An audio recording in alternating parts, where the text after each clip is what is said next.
Mark Hurley reflected on his life as he sat alone in the dark. He thought he had it all: a great job, a nice house, and a loving wife. Now, he only had the first two. He remembered his nearly 5-year marriage with Allison. They met at Marcus Financial Group, where she started in admin support before becoming executive assistant to his boss, Jake Marcus, 7 months ago. Jake's grandfather founded the company, which is now led by his father, Alan. Alan brought Jake into the business after college to learn the ropes, and Jake quickly became regional manager. Although destined to be CEO, Jake's promotion was years away. Mark respected Alan, who helped him transition to civilian life after being wounded in the Middle East. They met during Mark's physical therapy when Alan saw potential in him and offered him a job on the spot. Mark, having just finished his business degree before deploying, accepted and started working for Alan 8 years ago. He completed therapy, earned an MBA, and fell for Allison when she joined the company. They dated, fell in love, and got married, with Alan generously paying for their honeymoon in Hawaii.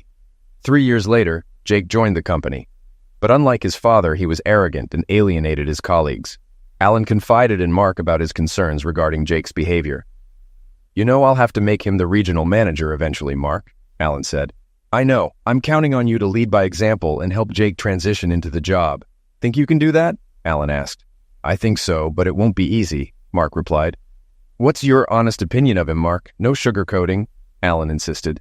"He's too arrogant and doesn't listen to others. He spends too much time flirting and throwing his name around. Allison says he's a carnal maltreatment lawsuit waiting to happen," Mark said. Alan shook his head. "I was afraid of that. His mother spoiled him. I hoped the job would help him mature. I'll talk to him." "When is Bill retiring?" Mark asked. "Bill Collins, the current regional manager, plans to retire in the next 6 months. He bought a place in North Idaho for retirement," Alan explained. Alan left, promising to stay in touch.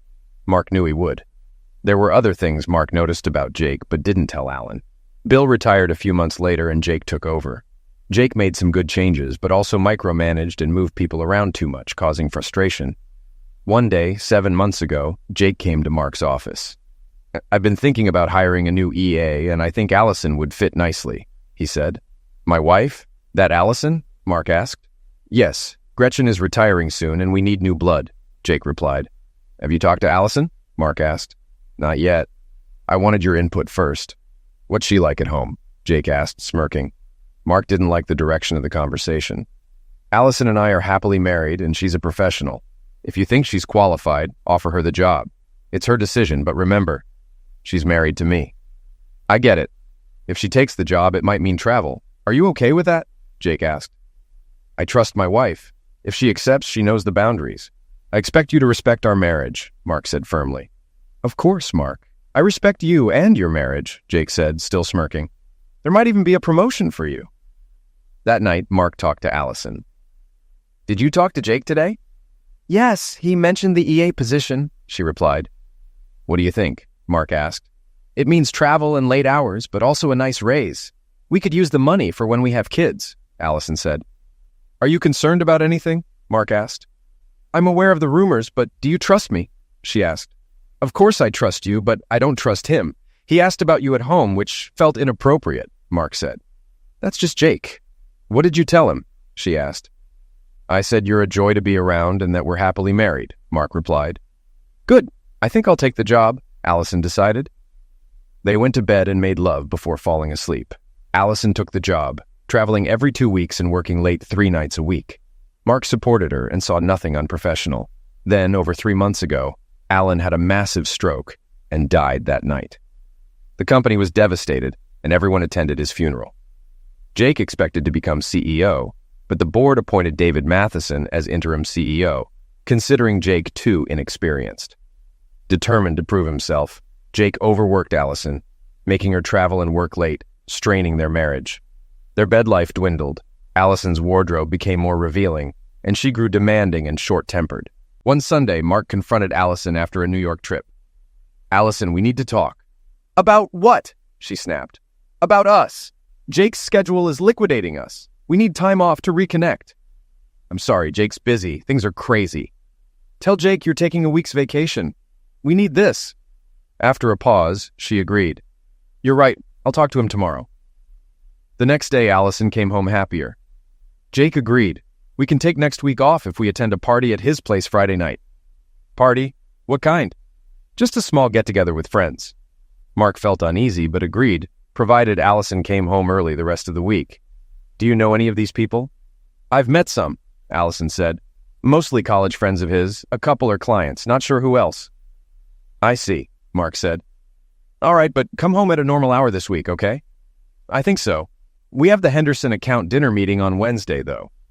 Mark knew the Henderson account was a priority since Alan's stroke. Okay, Wednesday night, but home on time the rest of the week. Deal, she smiled, wrapping her arms around him. Deal, she whispered, kissing him. The next afternoon, Jake came to Mark's office, smirking. What can I do for you, Jake? Mark asked. Allie says you're on for Friday night. Allie? Mark thought. Yes, as long as she gets home on time the rest of the week and we get next week off. We have the Henderson dinner on Wednesday. What's the party like? Mark asked. Who will be there? Just a casual get-together, a few college buddies and a client. Come casual. Just bring Allie. Mark nodded.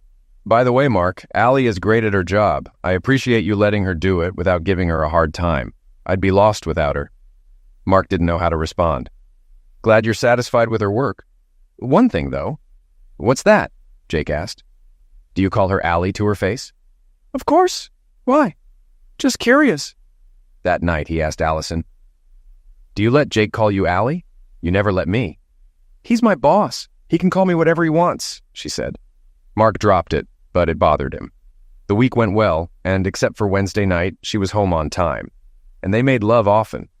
Friday night, Mark dressed casually and watched Allison get ready. Her dress was new, much shorter and revealing. She wore a strip he hadn't seen before and no bra. The dress had slits up the sides, exposing a lot of skin, with an open back almost revealing her strip. He could see her bosom swell against the material. Wow, you look amazing. Maybe we should stay home, she smiled. No, later. Where did you get that dress? It doesn't look casual. I got it in New York. Jake asked me to wear it tonight. Of course. Be careful, someone might get the wrong idea, she chuckled. I don't think so. Everyone knows their boundaries. They better. He hugged her and tried to kiss her, but she waved him off. Later. I don't want to mess up my makeup. They drove to Jake's townhouse in a ritzy part of town. When Jake opened the door, Mark smelled marijuana and felt uneasy. 3 young men were introduced, John Whitehead, George Franklin, and Alan Jenkins, who worked for Henderson. Guys, this is Mark Hurley, Jake said with a grin. Mark, meet John, George, and Alan. Mark shook hands and wondered why Jake called him the man of the hour and didn't introduce Allison. My God, Allie, you look hot in that dress, Jake said. The men nodded appreciatively as Allison modeled the dress. Mark didn't like Jake's reaction. Let me get you drinks. Allie, white wine? Mark? That's fine, I don't drink much. Mark actually had a high booze tolerance but quit drinking years ago. He didn't want to risk it tonight. Jake returned with drinks. Allison took a big sip, while Mark took small sips, staying sober. Jake invited everyone to the living room. Mark noticed Allison sat on a love seat, and Jake quickly sat next to her. Mark took a seat opposite them, watching closely. Sorry, old buddy, force of habit, Jake said. No problem, Mark replied, glancing at his wife. They chatted until Jake asked, My dad said you were in the Marines? Yes, 5 years before a medical discharge, Mark answered. John asked, You ever see combat? Eliminate anyone? Mark nodded. Both. Allison looked surprised. You never told me that. It's not something I like to talk about. George pulled out a bag of marijuana. He rolled a joint and passed it around. Mark declined. Thanks, but no. I like to keep a clear head. Jake insisted. Lighten up, Mark. It's a party. You go ahead. I'd rather stay sober. Your loss. Besides, you can stay here if you get too messed up. You're off next week anyway. He turned to Allison. Rifle? Allison smiled and nodded. Sure. Jake blew smoke into her mouth, and she inhaled, coughing slightly. That's good stuff, she said. Mark was stunned, not recognizing this side of her. Jake handed the joint back to George.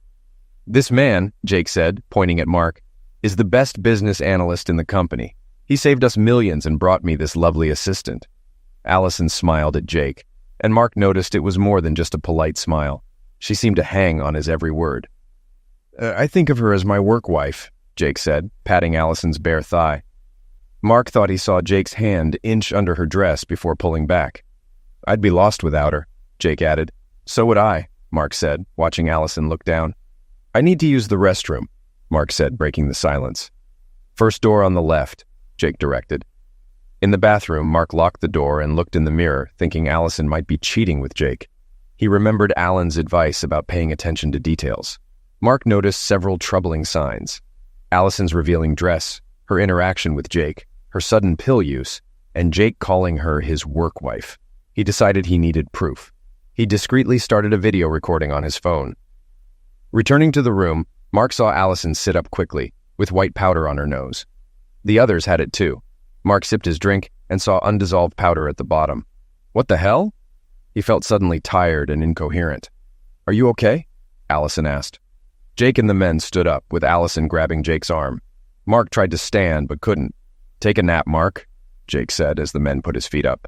Allison removed his shoes, and Mark noticed her strip on the love seat. Allison covered him with an Afghan. I'm sorry, Mark, I really do love you, she whispered, kissing his forehead. He fell into a deep sleep. When he woke, the house was dark and silent except for snoring upstairs. He realized he'd been out for over 3 hours. He stopped the video recording and crept upstairs. In the master suite, he saw Allison unclothed on Jake's bed with one leg over him. One of the 3 men was also undressed next to her. The other 2 were asleep, one on a couch and the other in a recliner. Mark quietly returned downstairs. He needed to find out what they dosed him with, so he rummaged through Jake's kitchen and found a Tupperware container. He poured the drink into it and sealed it. Back in the front room, he took Allison's keychain from her purse and found an unfamiliar key. He pocketed it, then grabbed Allison's phone, intending to check it later. He placed his wedding ring on her purse so she'd see it, put on his shoes, and crept to the door. Details, he thought. He looked for a security system, but didn't see one. The unfamiliar key fit the door perfectly. He locked the door behind him and quietly left, not turning on his car lights until he was on the street. He drove to a convenience store and called his old friend R.K. Evans, who ran a private investigative firm. Hello? A sleepy R.K. answered. Hey, R.K., it's Mark. Sorry to call late, but I need your help. What's up, Mark? You need bail or something? Not quite. Can you be at my place in 20 minutes? Yeah, sure. Everything all right? I'd rather not talk about it over the phone. Gotcha. See you in 20. Thanks, buddy. Semper Fi. Hoorah, R.K. replied. Mark bought a 12-pack of beer and cigarettes. He hadn't smoked since leaving the service, but needed something to calm him. At home, he put the beer in the fridge, lit a cigarette, and sat on the couch, using a candy dish for an ashtray. R.K. arrived, and Mark offered him a beer. He explained the night's events. Holy crap, R.K. said when Mark finished. Mark handed him the container with the dosed wine. Can you get this analyzed? R.K. nodded. It'll be Monday or Tuesday before I get results.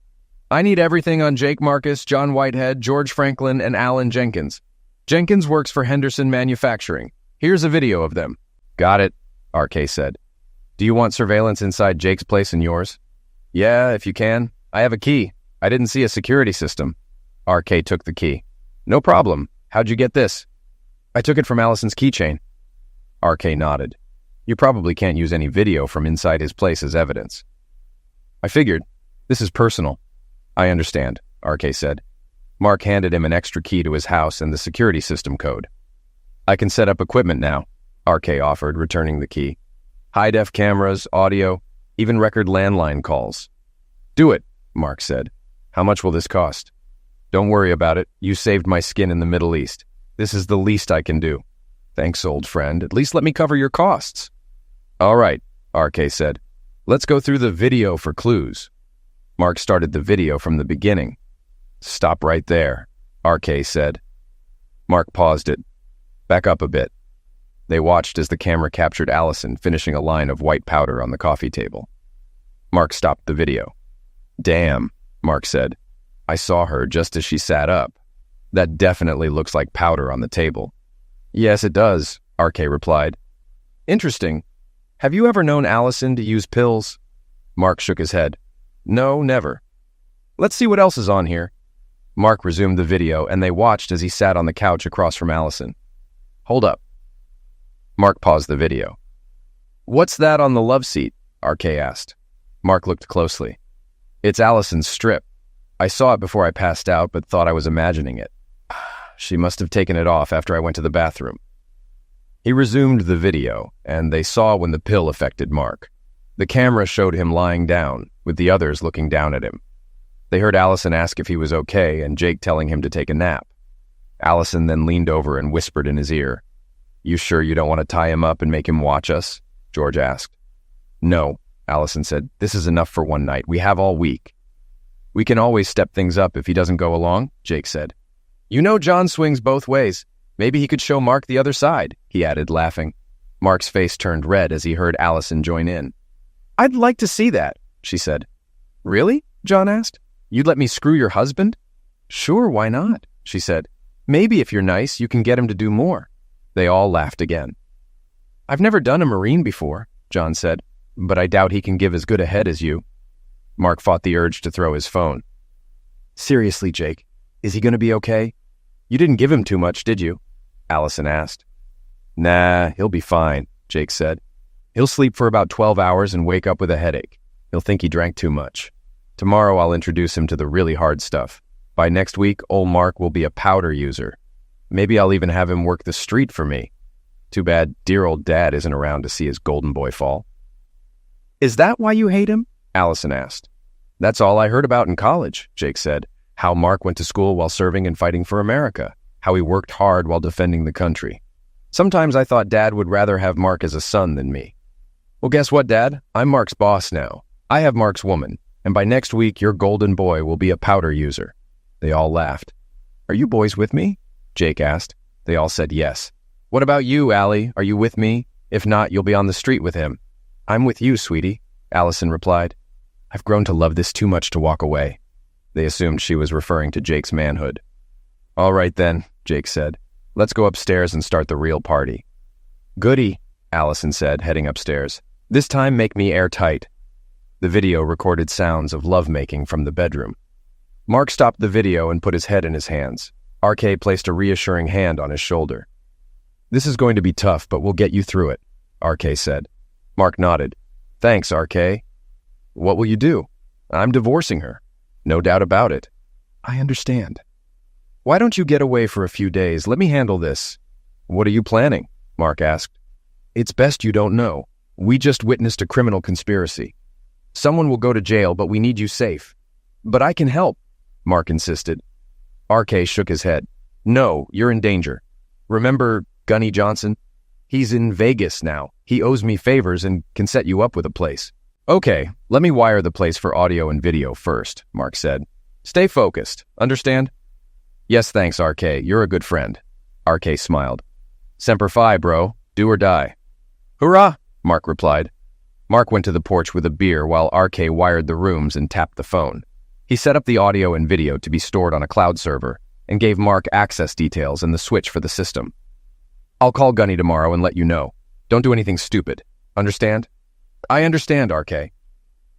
"Good. Hang tough, my friend. I'll be in touch." "And thanks again for everything," Mark said. After RK left, Mark turned on his computer and checked his bank accounts.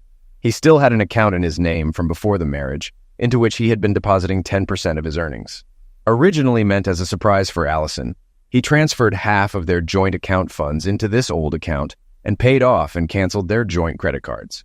He still had a personal credit card from his original account. He packed clothes for a few days and loaded the suitcases into his car. Inside the house, his eyes fell on their wedding portrait over the fireplace. Filled with rage at her betrayal, he shredded the portrait with a hunting knife and tossed all photos of Allison into the fireplace. He also added her wedding dress, but decided to wait before burning everything, wanting her to witness it. Grabbing a beer, he emailed the incriminating video to himself and verified it on his laptop. He wrote a carefully worded letter to each board member and David, the interim CEO, detailing what had transpired. He reminded the board about the morals clause in Jake's employment agreement and the potential lawsuits and scandals his actions could cause. He expressed his respect for Alan and hoped the board would act appropriately. Satisfied with his letter, he attached the video and emailed it to David and the board, stating he would be on vacation but reachable by email or phone. He expected a response by Tuesday and planned to be away by then. He sat back, lit a cigarette, and watched as the heat burned Allison's face in the photo, feeling a sense of grim satisfaction. He unlocked her phone using the code he had set up for her. Going through her texts, he became even more furious. They had been sleeping together for at least 6 months, but in the last 3, Allison had started openly disrespecting him. He found numerous pictures: Jake undressed, Jake and Allison kissing and dancing in a nightclub, likely in New York, and explicit photos of Allison with multiple men. There were videos, too, showing Allison having lovemaking with Jake and others, including the 3 men from the party. He realized this was what she had been doing on her work trips. He copied everything and emailed it to himself using her phone. By then, he had downed 6 beers and smoked half a pack of cigarettes, using her face in the photos as an ashtray. Seeing the sunrise, he knew Allison would wake soon and discover he had left. Expecting her to be up within an hour or 2, he grabbed his loaded rifle, locked the door, and lay on the couch trying to get some sleep. Allison woke at 8:30, checked the clock on Jake's nightstand, and went to the bathroom to clean up. Jake and the others were awake by the time she came out. Jake threw on a robe and looked at her. "Want to go downstairs and start breakfast?" Jake asked. "Mark will probably want coffee if he's waking up." "Sure," she said, tossing on a robe and padding downstairs. She started a pot of coffee and went to wake Mark in the living room, but he wasn't there. The Afghan was tossed aside and his shoes were gone. She ran around checking the bathroom, but he wasn't there. She saw the car was gone and his ring on her purse. "Oh, crap," she gasped, running upstairs. Jake stopped her in the bedroom. "What's wrong?" "He's gone." "What do you mean, gone?" "He must have woken up and left. He took the car and left his ring." "Call him and get him to come back." "Okay," she said, running downstairs. She put Mark's ring in her purse and looked for her phone, but couldn't find it. By then, Jake was downstairs. "My phone is gone." "Use the house phone." "You don't understand. It's full of texts, pictures, and videos you sent. If he has it, he's seen them." "Don't worry. Just get him over here. We'll handle it. Now call him." Allison picked up the house phone and nervously dialed Mark's cell. "Hello?" Mark answered, sounding groggy. "Mark, sweetie, it's me." "What the hell do you want?" he growled. Allison recoiled. He had never spoken to her like that before. She realized he must be super pissed, but she had no idea just how much. "Mark, honey, you weren't here when I got up, and I was worried. Are you all right?" "What the hell do you care, witch?" "Sweetheart, I need you to come pick me up at Jake's house. Can you do that, please?" Mark laughed. "Screw you. I may have been clueless yesterday, but not anymore. You don't get to call me sweetheart or honey ever again. Mark, please don't be angry. I do love you." "Yeah, right, witch. Tell me another one." "Mark, we need to talk." "Damn right we do." "Then come pick me up at Jake's so we can talk on the way home." "Wrong answer, witch. I'm not coming over there. If you want to talk, walk or call an Uber. The only thing we need to discuss is how to split everything up." "What do you mean, split everything up?" "That's what happens in a divorce, witch." "I don't want a divorce. Can't we work this out?" "I didn't want to be dazed and cucked either. Get home if you want to talk, but don't let Jake or anyone else come here. I'm armed, and I'll blow their heads off if they step foot in my house. Got it?" "Okay, I'll call an Uber. Do that and bring cash, or your ATM card." "Why?" "Because your credit card doesn't work anymore." "Why doesn't it work?" "I canceled it last night." "Oh," she said quietly. "By the way, know where my phone is?" "Yeah, it's here on the coffee table." "Got an interesting collection of pictures and videos. Now I know what you've been doing these last 3 months. They'll help my divorce case." "Oh my God, Mark, I'm really sorry. I never wanted to hurt you." "Shut up, witch. Save your excuses for someone who cares. If you want to talk, do it now and come alone." "I'll be there, Mark." Ending the call, she looked at Jake. "Well?" Jake asked. "He's not coming. I have to go there to talk to him." "All right, we'll take you then." She shook her head. "No, he's armed. He said if any of you show up, he'd eliminate you. I've never heard him so angry." Jake thought for a moment, then went to his study. He came back with a syringe. "Here's the plan. Put this in your purse. Call an Uber, and we'll follow you to your place. When you get a chance, inject this into his arm. Then call me. We'll pick him up and put him in my trunk." "What is it?" she asked. "A special concoction, some dope, smack, and something to knock him out. It works fast and won't hurt him. Just stick him with it and call me when he's out. Got it?" He handed her the syringe and she put it in her purse. "Okay," she said. "Just promise you won't hurt him." "We'll do our best. Right, boys?" he said, looking at the 3 men who laughed. "Call for your ride." She arranged an Uber to pick her up in 30 minutes and went upstairs to finish getting ready. When the driver arrived, she left. Jake and his friends followed, parking a block away. They didn't notice the white van parked across the street. A few minutes after speaking to Allison, Mark's phone rang. It was RK. What's up? Mark asked. Just wanted to let you know my boys picked up a conversation between your wife and her accomplices, RK said. What? Mark asked. Modern technology, my friend, RK said. A parabolic microphone picked it up. Your wife is getting an Uber, and her buddies are following. They're planning to dose you and kidnap you. It's in her purse. She'll hit you with it when she can. My boys will follow Jake and his crew. Damn, Mark said. Yeah, RK said. Be careful. I'll text you when they leave. Turn on the surveillance gear when she gets there, and I'll monitor it. I'm just down the street. I'll call the cops when needed. Be ready. Okay, thanks. About half an hour later, Mark got the text. On the move. Showtime, Mark muttered. He had about 20 minutes before they arrived, so he stashed the rifle where Allison wouldn't find it easily and turned on the surveillance gear.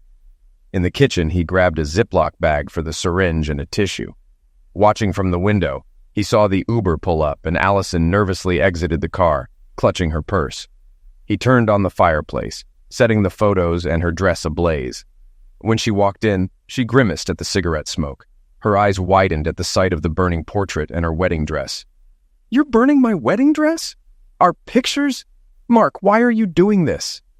Tears streamed down her face, but Mark was unmoved. I wanted you to see what your actions have done to us. She glanced at the beer bottles and cigarette butts in her candy dish. I thought you had a low booze tolerance, and I never knew you smoked. I quit smoking, and as for drinking, I get mean when drunk. I nearly liquidated a man once. I chose not to drink again, just like you chose to become Jake's witch. Oh my God, Mark, what have I done? You tell me. What happened to you? You used to be so sweet and kind. Since when have you snorted cocaine? Who are these men you've been with? Mostly clients, she said quietly. Jake made me. Great. Your actions could ruin Marcus Financial. How long have you planned to pill me and assault me? Was that your idea or Jake's? She looked shocked. I never... she began, but Mark cut her off. Shut up, he said, pulling out his phone. He played the video of her and her accomplices talking over him. Her face turned white as she heard her own words. How did you get that? She asked. It doesn't matter, Mark said. What's important is that David and the board members now have this video. The police will have it too. We're getting divorced, and if I have my way, you'll be in prison for a long time. I just want to know why. You don't understand, she said. It's a long story. Maybe you can tell me one day when I'm not so inclined to wring your neck, Mark said. He saw her start to open her purse and ripped it off her shoulder, dumping the contents on the coffee table. He picked up the syringe with a tissue. Is this what you planned for me? Do you even know what it is? Not exactly. Not exactly, he asked sarcastically. You were going to inject me without knowing what it could do. You're one sick witch. Did Jake tell you to do this? She nodded. Yes. So if Jake told you to shove a hot poker up your bum, you'd do that too. You were supposed to inject me, then call him to come kidnap me, right? Ashamed, she nodded. Pretty much. All right, here's what we'll do. Call Jake, put it on speaker, and tell him you did it. I'll take it from there. Don't let him know I'm waiting, got it? You want me to set him up? Yes. Any questions? She shook her head. No, I understand. Good. Now do it, and no tricks. Mark watched as she called and put the phone on speaker. Jake, it's me, Allie. It's done, he's out. Good girl, we'll be right there. She ended the call and looked at Mark. He'll eliminate me when he sees you're not out. Tough luck. Remember, no signals. Otherwise, I might eliminate you myself. Mark sat in a recliner and waited. When he saw Jake and his three buddies through the window, he pretended to be asleep, but kept his eyes slightly open. Jake walked in, looked at the mess, and started toward Mark. You did good, Jake told Allison. Now we're going to put him in the trunk. As Jake reached for Mark, Mark opened his eyes and smashed Jake in the throat. Before Jake could react, Mark kicked him hard in the lap. The other three men tried to help, but RK's team detained them. Jake fell to his knees, moaning in pain. Mark slipped behind him, pulled out his hunting knife, and grabbed Jake's hair, positioning the knife at his throat. Make your peace with God, Mark growled. I'm going to cut your head off. Jake pissed his pants in fear, and Allison recoiled in horror, wondering who this monster was. Mark began pressing the knife against Jake's throat when RK shouted, Sergeant, don't do it. Drop the knife. The police are on their way. He deserves to die, Mark exclaimed. RK knelt in front of Jake. Yes, he does, but not by your hand. If you eliminate him, you'll end up in prison. Let the authorities handle it. Please, as a friend, put the knife down. He'll pay for what he's done. Mark looked at RK, feeling Jake trembling in fear. Slowly, he pulled the knife away and stood up. RK turned Jake over, zip-tied his hands, and told Allison to lay face down as he secured her hands. Hot tears fell from her eyes as she watched a picture of her and Mark burn in the fireplace. Mark sat on the couch, watching RK secure both Allison and Jake. The other three were secured in the front yard by RK's men. Police sirens grew louder as cruisers stopped in front of the house. "Hand me your phone," RK said. "I'll talk to the police before they come inside." Mark handed him the phone. As RK left, Jake turned to face Mark, his smirk finally gone. "My father always did love you more than me," Jake said. "Not true, Jake," Mark replied. "He always hoped you'd mature enough to step into his shoes one day." "Would you really have cut my head off?" Jake asked. "We'll never know, will we?" Mark replied. "But I promise you, where you're going, you'll meet people who won't hesitate like I did. And if you come after me again, I won't hesitate either." Jake laid his head back in silence. 3 large police officers entered, surveyed the scene, and read Jake and Allison their Miranda rights before escorting them to the cruisers. One officer picked up the syringe in the plastic bag from the coffee table. "Is this what they plan to use on you?" he asked Mark. "Yes, it is," Mark confirmed. The officer took Mark's full statement and said, "You were lucky, you know that?" "No, my fellow Marine had my back." The officer smiled and nodded. "Semper Fi," the officer said, shaking Mark's hand. "Ura," Mark responded. After the police left, RK joined Mark on the couch. "Got another one of those?" he asked, pointing at the beer bottles. "Think I have 1 or 2 left. Kinda early for this, don't you think?" "After this?" "No," RK said as Mark handed him a cold bottle. "How are you holding up?" "Okay. Feels like Iraq. I need to decompress." "Yeah, about that. I talked to Gunny. He'll take care of everything if you want to hang out in Vegas for a few days. Here's his number." "I might do that. Got some things to handle here first." RK handed Mark 2 cards. Gunny's number and a divorce lawyer, Michelle Hawkins. "She hates cheaters and expects you at 8 a.m. Monday." "Thanks for everything," Mark said. "Semper Fi, bro. Do or die," RK said. "Ura," Mark replied. After finishing their beers, RK stood up. "You have some cleaning to do. I'll be by later to get the surveillance gear." RK left, and Mark started cleaning the house. That afternoon, Mark received a call from David Matheson. "Mark, this is David Matheson," he said when Mark answered. "Yes, Mr. Matheson, what can I do for you?" Mark asked. "Call me David. I got your email and saw the video, as did the board. We agree with your letter, which was impressive." "Thank you, David." "You're welcome. We also agreed to terminate both Allison and Jake's employment immediately, given they're in custody. I'm heading to the county jail to handle it personally. There's something else." "What's that?" Mark asked. "We think you should take a few days to unwind. Do you have someplace to go?" "A friend offered to look after me in Vegas. I have a divorce lawyer appointment Monday, then I'll head out." "Vegas sounds perfect. Enjoy your trip, Mark. We'll see you a week from Monday." "Thanks, David. I will." "One more thing. We unanimously decided you'd be the best person to take Jake's job." "Me?" Mark asked. "Yes. We're impressed with how you handled this, and the board values your work. There will be a salary increase and other benefits. You deserve it." "Thanks, David. Don't thank me yet. First, you'll oversee an external audit of everything Jake handled. The auditors will report to you, and you'll report to me." "I think that's a good idea. I've learned Jake had Allison engage in lovemaking with some clients." "Good God. Well, I'll leave that to you. Have a good trip, and we'll see you a week from Monday." "See you then, David. Thanks." After the call, Mark finished cleaning the house and mowed the yard. He called Gunny Johnson, and they caught up. "So, you want to come out for a few days and have some fun?" Gunny asked. "Yeah, sure." "All right, come on out. I'll set you up with a nice room and show you the ropes. But remember, this is Las Vegas, not Bangkok." They laughed. "I'll remember, Gunny," Mark said. "See you Monday evening." "See you, Mark," Gunny replied. RK stopped by to gather his equipment. Quick update. Cops searched Jake's place and found a ton of pills, lovemaking toys, DVDs, and more. Jake was a real creep. My friend on the force said there's likely more illegal stuff they haven't found yet. Damn. RK stayed for dinner, and Mark fell asleep shortly afterward, mentally and physically exhausted. The next day, Mark tossed all of Allison's belongings into trash bags and hauled them to the garage, planning to wait on taking them to Goodwill until he knew she'd be going to prison. The following morning, he arrived at Michelle Hawkins's office at 8 a.m. She reviewed his evidence and paperwork, making notes as he spoke. She explained California's divorce laws, noting that everything is generally divided equally. Since they had no children and the house was his before marriage, he'd likely keep the house, while Allison would get the remaining half of their bank accounts. Her infidelity couldn't be brought up in the divorce, but the criminal charges might influence the judge. She also mentioned he probably wouldn't have to pay support while she was incarcerated, though that could change upon her release. "I'll make this as painless as possible," Michelle assured him. "I'll draw up the papers and have them served. If she signs, I'll present them to the judge, and it'll be a 6-month wait." Mark agreed and gave her a retainer. Before heading home, he stopped by the county jail to inform Allison he was filing for divorce. Sitting at a table, he watched as she was brought out, looking haggard in an orange jumpsuit. They picked up the handsets to communicate through the plexiglass shield. "Hello, Allison." "Hello, Mark. I wanted to let you know I'm filing for divorce. I saw an attorney today." "I figured you would," she said. "When is your arraignment?" "Tomorrow morning. The prosecutor is asking for no bail." "That's probably best. Now tell me something honestly." "What's that?"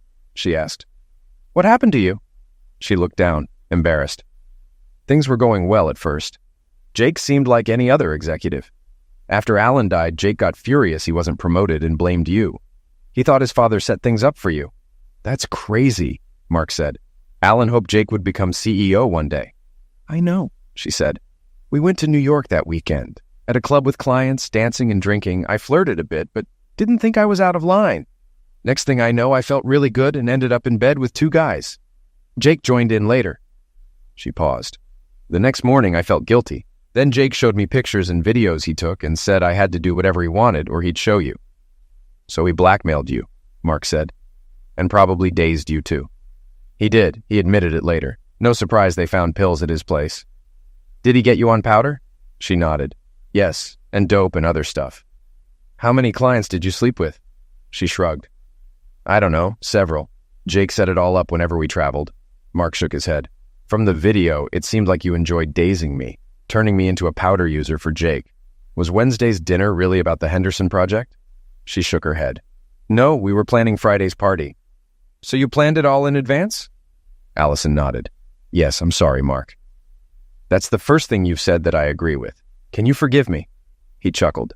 "Not just no, but hell no. You cheated on me with that idiot and who knows how many others. Then you plotted to pill and assault me. You're out of your mind, and don't even ask if we can be friends." "I understand, Mark. I hope it was worth it." "Goodbye, Allison." He hung up as tears fell down her cheeks. He went home, packed, and headed for Vegas. He met up with Gunny Johnson, and they reminisced over dinner.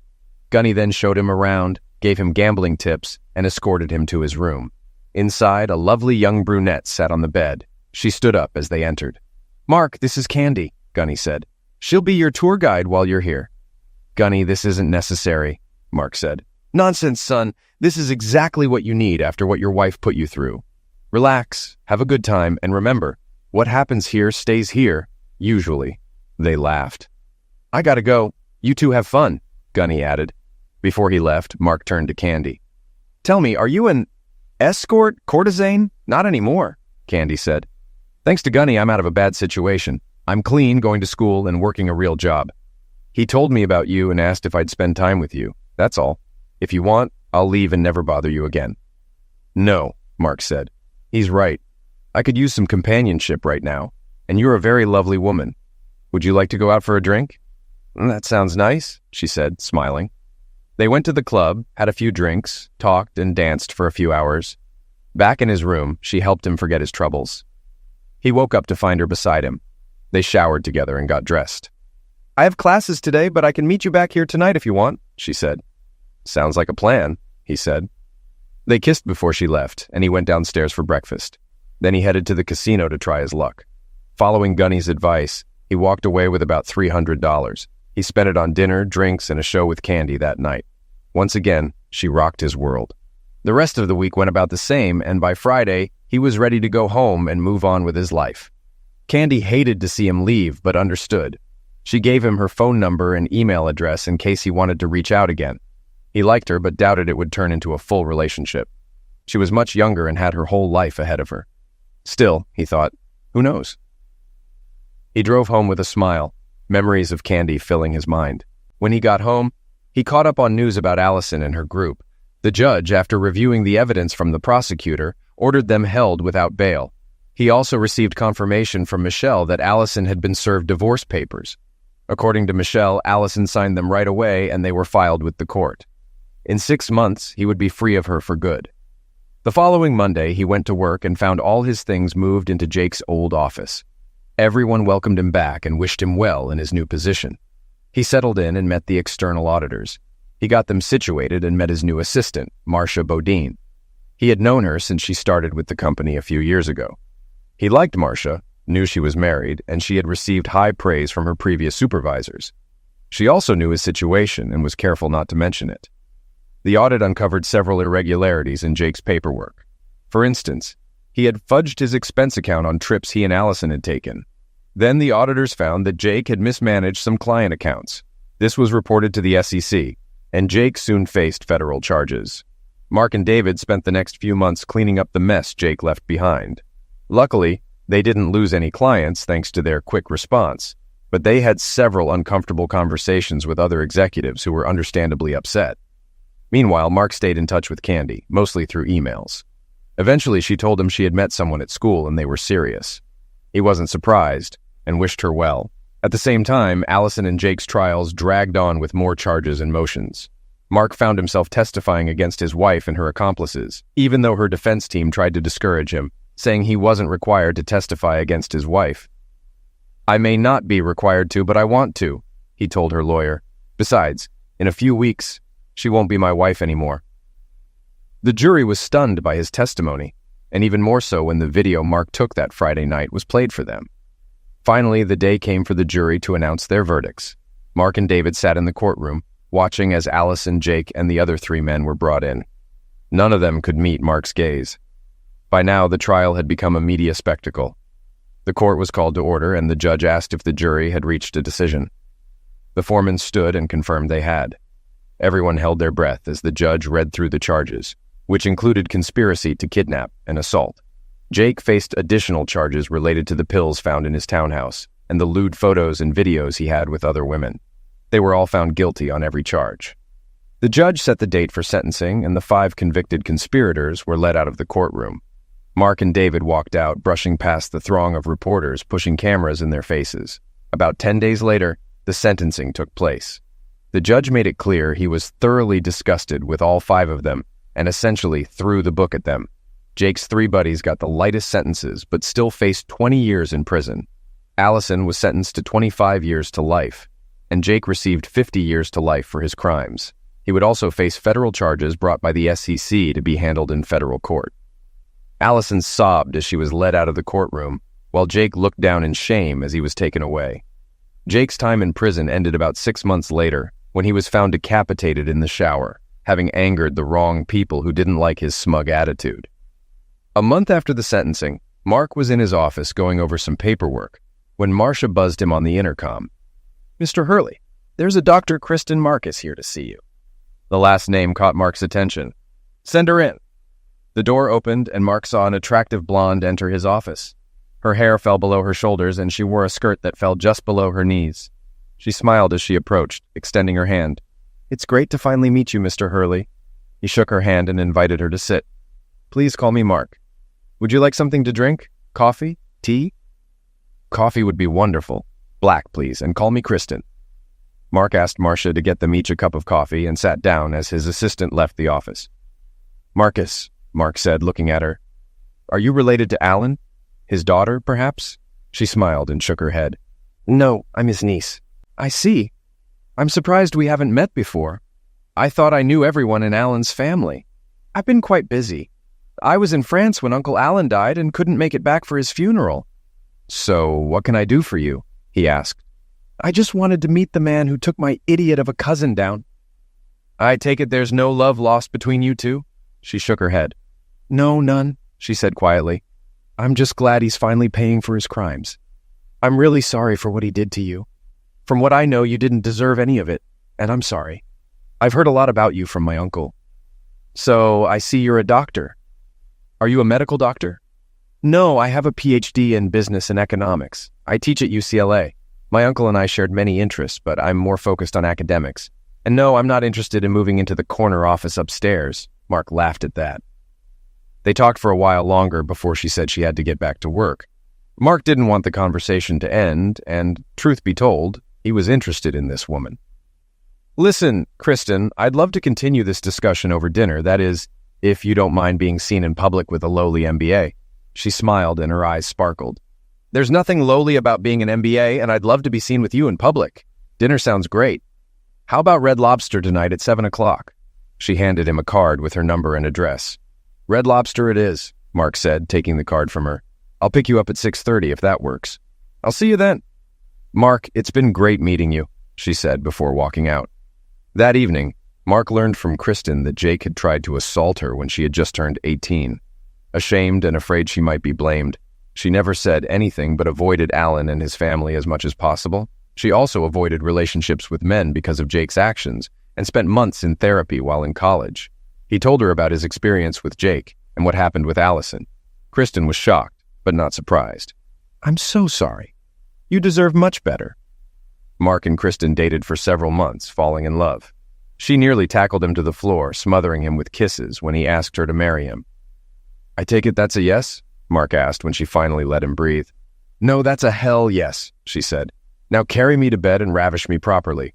"Yes, ma'am," Mark said, carrying his bride-to-be upstairs. Yes, he thought, things were looking good.